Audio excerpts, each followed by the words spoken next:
ಕೇಸ್ನ ವಿಚಾರಣೆ ಇನ್ನೂ ಆರಂಭ ಆಗಿಲ್ಲ. ಈ ವಿಚಾರಣೆ ಆಗ್ತಾ ಇರೋದು ಕೇವಲ ಬೇಲ್ ಅಪ್ಲಿಕೇಶನ್ಗೆ ಸಂಬಂಧಪಟ್ಟಂತೆ. ವಾದವನ್ನ ಮುಂದುವರಿಸಿದ್ದಾರೆ. ಪುನೀತ್ ಹೇಳಿಕೆ, ಸ್ವಇಚ್ಛಾ ಹೇಳಿಕೆ ಅಥವಾ ಪೊಲೀಸರ ಸಮ್ಮುಖದಲ್ಲಿ ನೀಡಿದ ಹೇಳಿಕೆ, ಅದ್ರ ಬಗ್ಗೆ ಉಲ್ಲೇಖ ಮಾಡ್ತಿದ್ದಾರೆ. ಪುನೀತ್ 11ನೇ ತಾರೀಕು ಕೆಲಸಕ್ಕೆ ಬಂದಿರ್ತಾನೆ, ಅದ್ರ ಬಗ್ಗೆ ಮಾಹಿತಿಗಳಿದೆ. ಆದರೆ ಪೊಲೀಸರ ಮುಂದೆ ದಾಖಲಾಗಿರುವ ಹೇಳಿಕೆಯಲ್ಲಿ 11ನೇ ತಾರೀಕು ನಾನು ಮನೆ ಬಿಟ್ಟು ಹೋಗಿದ್ದೆ, ಪೊಲೀಸರ ಭಯದಿಂದ ಅಲ್ಲಲ್ಲಿ ಸುತ್ತಾಡ್ಕೊಂಡಿದ್ದೆ ಅಂತ ಹೇಳ್ಬಿಟ್ಟಿದ್ದಾನೆ. ಅಲ್ಲಲ್ಲಿ ಸುತ್ತಾಡ್ಕೊಂಡಿದ್ದವನು ಕೆಲ್ಸಕ್ಕೆ ಹೆಂಗ್ ಹೋದ ಅಂತ ಹೇಳಿ ಪ್ರಶ್ನೆ ಮಾಡ್ತಿದ್ದಾರೆ. ಅಂದ್ರೆ ಬಲವಂತವಾಗಿ ಈತನಿಂದ ಸಾಕ್ಷಿ ಹೇಳಿಸುವ ಪ್ರಯತ್ನವನ್ನ ತನಿಖಾಧಿಕಾರಿಗಳು ಮಾಡಿದ್ರ ಅನ್ನೋ ಅನುಮಾನವನ್ನ ವ್ಯಕ್ತಪಡಿಸ್ತಾ ಇದ್ದಾರೆ ಸಿ.ವಿ. ನಾಗೇಶ್. 11ನೇ ತಾರೀಕಿನಿಂದ 19ನೇ ತಾರೀಕುವರೆಗೂ ಆತ ತಲೆಮರೆಸ್ಕೊಂಡಿದ್ದ ಅಂತ ಹೇಳ್ತಾರೆ.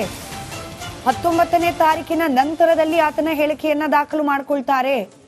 ಆದ್ರೆ ಆತ ಆ ಸಮಯದಲ್ಲಿ ಕೆಲ್ಸಕ್ಕೆ ಹಾಜರಾಗಿದ್ದ ಅನ್ನೋದಕ್ಕೆ ಟವರ್ ಲೊಕೇಶನ್ ಸಾಕ್ಷ್ಯ ಇದೆ.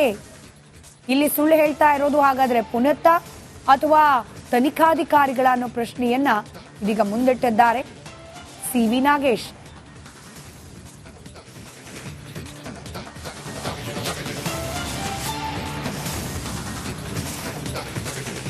ಸಿ.ವಿ. ನಾಗೇಶ್ ಅವರ ವಾದ ಮಂಡನೆ ಸತತವಾಗಿ ಮುಂದುವರಿತಾ ಇದೆ. ನೀವು ಗಮನಿಸ್ತಾ ಇದ್ದೀರಿ, ಹೈಕೋರ್ಟ್ ನಲ್ಲಿ ಬೇಲ್ ಅಪ್ಲಿಕೇಶನ್ ಹಿಯರಿಂಗ್ ಬಂದ ಸಂದರ್ಭದಿಂದಲೂ ಕೂಡ ಸಿ.ವಿ. ನಾಗೇಶ್ ಅವರ ಪ್ರಬಲ ವಾದ ಮಂಡನೆ ಇನ್ನೂ ಕೂಡ ಮುಂದುವರೆದಿದೆ. ಇನ್ನು ಎಸ್ಪಿಪಿ ಪ್ರಸನ್ನ ಕುಮಾರ್ ಅವರ ವಾದ ಮಂಡನೆ ಪ್ರಾರಂಭವೇ ಆಗಿಲ್ಲ ರೆಗ್ಯುಲರ್ ಬೇಲ್ಗೆ ಸಂಬಂಧಪಟ್ಟಂತೆ. ಹೀಗಾಗಿ ತಕ್ಷಣಕ್ಕೆ ಬೇಲ್ ಸಿಕ್ಕಿಬಿಡುತ್ತಾ ಅನ್ನೋ ಪ್ರಶ್ನೆ ಇದ್ರೆ ಸದ್ಯಕ್ಕೆ ತ್ವರಿತಗತಿಯಲ್ಲಿ ವಾದ ಮಂಡನೆ ಪ್ರತಿವಾದ ಮಂಡನೆ ಮುಕ್ತಾಯ ಆಗೋ ರೀತಿಯಲ್ಲಿ ಕಾಣ್ತಾ ಇಲ್ಲ. ಸಿ.ವಿ. ನಾಗೇಶ್ ಅವರು ಎಷ್ಟೆಲ್ಲ ಅಂಶಗಳನ್ನ ಉಲ್ಲೇಖ ಮಾಡಿದ್ದಾರೋ ಆ ಪ್ರತಿ ಅಂಶಕ್ಕೂ ಕೂಡ ಕೌಂಟರ್ ರಿಯಾಕ್ಷನ್, ಕೌಂಟರ್ ವಾದ ಪ್ರಸನ್ನ ಕುಮಾರ್ ಅವರಿಂದ ಕೂಡ ಆಗೋದು ಬಾಕಿ ಇದೆ. ಹೀಗಾಗಿ ತಕ್ಷಣಕ್ಕೆ ರೆಗ್ಯುಲರ್ ಬೇಲ್ ದರ್ಶನ್ ಅವರಿಗೆ ಸಿಗುವ ಸಾಧ್ಯತೆ ಕೂಡ ಕಂಡು ಬರ್ತಾ ಇಲ್ಲ. 6 ವಾರಗಳ ಮಧ್ಯಂತರ ಜಾಮೀನಿನ ಆಧಾರದ ಮೇಲೆ ಹೊರಗಿದ್ದಾರೆ ದರ್ಶನ್. ಆ ಅವಧಿ ಕೂಡ ಮುಕ್ತಾಯವಾಗ್ತಾ ಬರ್ತಾ ಇದೆ. ಸರ್ಜರಿಯನ್ನ ಮಾಡಿಸ್ಕೊಳ್ಬೇಕು ಅನ್ನೋ ಕಾರಣಕ್ಕೆ ಹೊರಗೆ ಬಂದಿದ್ದಾರೆ. ಈ ಕ್ಷಣದವರೆಗೂ ಸರ್ಜರಿ ಆಗಿಲ್ಲ. ಎಸ್ಪಿಪಿ ಪ್ರಸನ್ನ ಕುಮಾರ್ ಅವರು ಈ ವಿಚಾರಗಳನ್ನ ಕೂಡ ಉಲ್ಲೇಖ ಮಾಡೋ ಸಾಧ್ಯತೆ ಇದೆ. ಪ್ರಬಲ ಪ್ರಭಾವಿ ಆಗಿರುವ ಈ ಪ್ರಕರಣದ ಆರೋಪಿ ದರ್ಶನ್ ವೈದ್ಯಕೀಯ ಜಾಮೀನಿನ ಆಧಾರದ ಮೇಲೆ ಹೊರಗೆ ಬಂದಿದ್ದಾರೆ. ಸರ್ಜರಿ ಆಗದೆ ಹೋದ್ರೆ ಕೈಕಾಲು ಸ್ವಾಧೀನ ಕಳೆದುಕೊಳ್ಳುತ್ತೆ ಅನ್ನೋ ರೀತಿಯಲ್ಲಿ ವಾದ ಮಂಡನೆ ಮಾಡಿ ಅವರಿಗೆ ಜಾಮೀನು ಕೊಡಿಸುವಲ್ಲಿ ಯಶಸ್ವಿ ಆಗಿದ್ದಾರೆ ವಕೀಲರು. ಆದ್ರೆ ಹೊರಗೆ ಬಂದು ಇಷ್ಟು ದಿನ ಆದ್ರೂ ಏನು ಮಾಡಿಸ್ಕೊಂಡೇ ಇಲ್ಲ. ಕೇವಲ ಆಸ್ಪತ್ರೆಗೆ ದಾಖಲಾಗಿ ಕನ್ವೆನ್ಷನಲ್ ಟ್ರೀಟ್ಮೆಂಟ್ ತಗೊಂಡು ದರ್ಶನ್ ಅವರು ಕಾಲ ಕಳೀತಿದ್ದಾರೆ. ಇದನ್ನು ಗಮನಿಸಿದ್ರೆ ರೆಗ್ಯುಲರ್ ಬೇಲ್ ವಿಚಾರದಲ್ಲೂ ಕೂಡ ಒಂದಷ್ಟು ಕಣ್ಮರೆಸುವ ತಂತ್ರವನ್ನ ಅಳವಡಿಸಿಕೊಂಡಿರಬಹುದು ಅನ್ನೋ ಅನುಮಾನವನ್ನ ಎಸ್ಪಿಪಿ ಪ್ರಸನ್ನ ಕುಮಾರ್ ಅವರು ಹೊರಹಾಕೋ ಸಾಧ್ಯತೆ ಇದ್ದೇ ಇದೆ. ಅದಾಗಬೇಕು ಅಂದ್ರೆ ಎಸ್ಪಿಪಿ ಅವರ ವಾದ ಮಂಡನೆ ಪ್ರಾರಂಭ ಆಗಬೇಕು ಅಂದ್ರೆ ಸಿ.ವಿ. ನಾಗೇಶ್ ಅವರ ವಾದ ಮಂಡನೆ ಮುಕ್ತಾಯ ಆಗಬೇಕು. ಆದ್ರೆ ನಾವು ಗಮನಿಸ್ತಿದ್ದೀವಿ ಸುದೀರ್ಘವಾದ ವಾದ ಮಂಡನೆ ಸಿ.ವಿ. ನಾಗೇಶ್ ಅವರಿಂದ ಮುಂದುವರೆದದು. ಪುನೀತ್ ಸ್ವಇಚ್ಛಾ ಹೇಳಿಕೆ ಬಗ್ಗೆ ವಿಚಾರಣೆ ಇನ್ನೂ ಆರಂಭ ಆಗಿಲ್ಲ. ಈ ವಿಚಾರಣೆ ಆಗ್ತಾ ಇರೋದು ಕೇವಲ ಬೇಲ್ ಅಪ್ಲಿಕೇಶನ್ಗೆ ಸಂಬಂಧಪಟ್ಟಂತೆ. ವಾದವನ್ನ ಮುಂದುವರಿಸಿದ್ದಾರೆ. ಪುನೀತ್ ಹೇಳಿಕೆ, ಸ್ವಇಚ್ಛಾ ಹೇಳಿಕೆ ಅಥವಾ ಪೊಲೀಸರ ಸಮ್ಮುಖದಲ್ಲಿ ನೀಡಿದ ಹೇಳಿಕೆ, ಅದ್ರ ಬಗ್ಗೆ ಉಲ್ಲೇಖ ಮಾಡ್ತಿದ್ದಾರೆ. ಪುನೀತ್ 11ನೇ ತಾರೀಕು ಕೆಲಸಕ್ಕೆ ಬಂದಿರ್ತಾನೆ, ಅದ್ರ ಬಗ್ಗೆ ಮಾಹಿತಿಗಳಿದೆ. ಆದರೆ ಪೊಲೀಸರ ಮುಂದೆ ದಾಖಲಾಗಿರುವ ಹೇಳಿಕೆಯಲ್ಲಿ 11ನೇ ತಾರೀಕು ನಾನು ಮನೆ ಬಿಟ್ಟು ಹೋಗಿದ್ದೆ, ಪೊಲೀಸರ ಭಯದಿಂದ ಅಲ್ಲಲ್ಲಿ ಸುತ್ತಾಡ್ಕೊಂಡಿದ್ದೆ ಅಂತ ಹೇಳ್ಬಿಟ್ಟಿದ್ದಾನೆ. ಅಲ್ಲಲ್ಲಿ ಸುತ್ತಾಡ್ಕೊಂಡಿದ್ದವನು ಕೆಲ್ಸಕ್ಕೆ ಹೆಂಗ್ ಹೋದ ಅಂತ ಹೇಳಿ ಪ್ರಶ್ನೆ ಮಾಡ್ತಿದ್ದಾರೆ. ಅಂದ್ರೆ ಬಲವಂತವಾಗಿ ಈತನಿಂದ ಸಾಕ್ಷಿ ಹೇಳಿಸುವ ಪ್ರಯತ್ನವನ್ನ ತನಿಖಾಧಿಕಾರಿಗಳು ಮಾಡಿದ್ರ ಅನ್ನೋ ಅನುಮಾನವನ್ನ ವ್ಯಕ್ತಪಡಿಸ್ತಾ ಇದ್ದಾರೆ ಸಿ.ವಿ. ನಾಗೇಶ್. 11ನೇ ತಾರೀಕಿನಿಂದ 19ನೇ ತಾರೀಕುವರೆಗೂ ಆತ ತಲೆಮರೆಸ್ಕೊಂಡಿದ್ದ ಅಂತ ಹೇಳ್ತಾರೆ. 19ನೇ ತಾರೀಕಿನ ನಂತರದಲ್ಲಿ ಆತನ ಹೇಳಿಕೆಯನ್ನ ದಾಖಲು ಮಾಡ್ಕೊಳ್ತಾರೆ.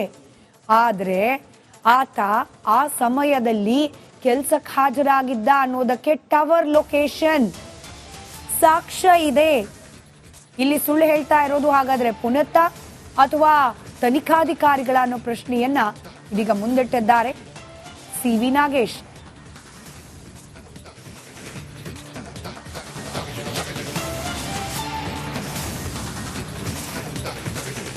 ಸಿ.ವಿ. ನಾಗೇಶ್ ಅವರ ವಾದ ಮಂಡನೆ ಸತತವಾಗಿ ಮುಂದುವರಿತಾ ಇದೆ. ನೀವು ಗಮನಿಸ್ತಾ ಇದ್ದೀರಿ, ಹೈಕೋರ್ಟ್ನಲ್ಲಿ ಬೇಲ್ ಅಪ್ಲಿಕೇಶನ್ ಹಿಯರಿಂಗ್ ಬಂದ ಸಂದರ್ಭದಿಂದಲೂ ಕೂಡ ಸಿ.ವಿ. ನಾಗೇಶ್ ಅವರ ಪ್ರಬಲ ವಾದ ಮಂಡನೆ ಇನ್ನೂ ಕೂಡ ಮುಂದುವರೆದಿದೆ. ಇನ್ನು ಎಸ್ಪಿಪಿ ಪ್ರಸನ್ನ ಕುಮಾರ್ ಅವರ ವಾದ ಮಂಡನೆ ಪ್ರಾರಂಭವೇ ಆಗಿಲ್ಲ ರೆಗ್ಯುಲರ್ ಬೇಲ್ಗೆ ಸಂಬಂಧಪಟ್ಟಂತೆ.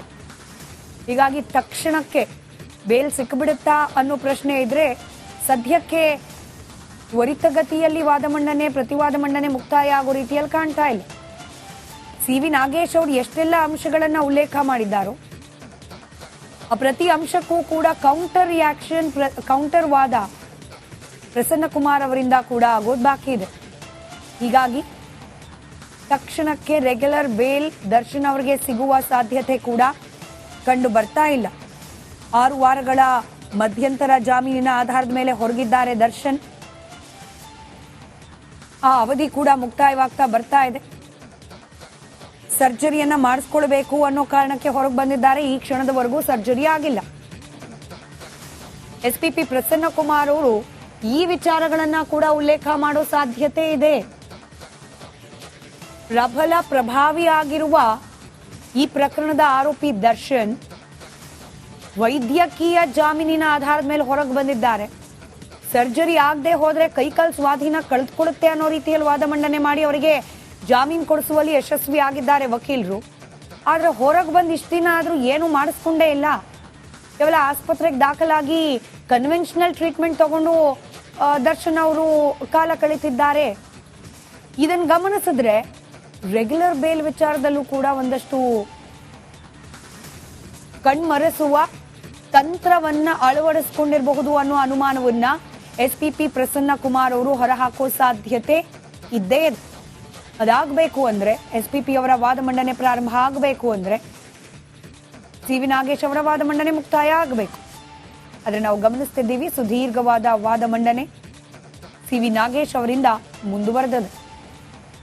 ಪುನೀತ್ ಸ್ವಾಯಿಚ್ಚ ಹೇಳಿಕೆ ಬಗ್ಗೆ ಪ್ರಸ್ತಾಪ ಮಾಡಿ ಇದೀಗ ವಾದ ಮಂಡಿಸುತ್ತಿದ್ದಾರೆ ನಾಗೇಶ್ ಅವರು.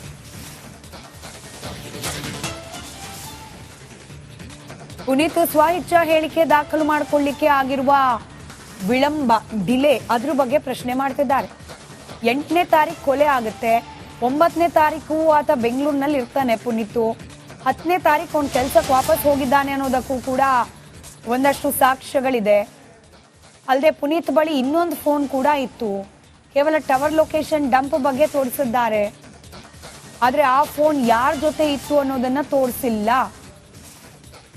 ಪುನೀತ್ ಬಳಿ ಇನ್ನೊಂದು ಫೋನ್ ಇದ್ದ ಬಗ್ಗೆನೂ ಪ್ರಸ್ತಾಪ ಇಲ್ಲ, ಅದು ಯಾರ ಹತ್ರ ಇತ್ತು ಅನ್ನೋದ್ರ ಬಗ್ಗೆ ಕೂಡ ಪ್ರಸ್ತಾಪ ಇಲ್ಲ.